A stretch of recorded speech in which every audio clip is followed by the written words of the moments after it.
Okay, the purpose of this video is to show you how to install one of these rivets that will hold one of the screws that hold the housing on from an Expobar. So it'll be that screw. If you're familiar with an Expobar, that's the screw.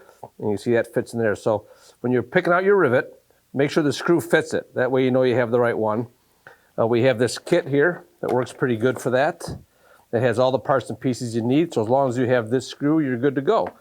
So once you pick out the right one of these, find your this part, make sure that fits in it.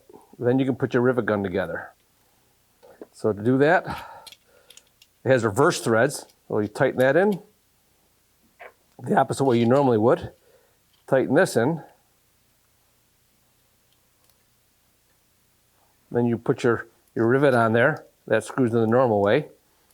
And then if you already have a hole, you're fine. But if you have to make a hole, you'll have to drill one out. And we're using a 5/16 drill bit to adapt this hole to fit a rivet. So we'll do that.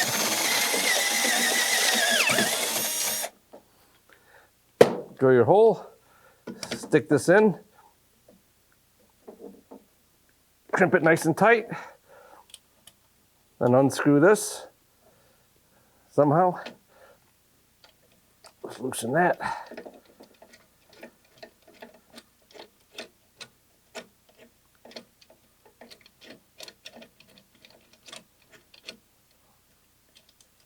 Let's see.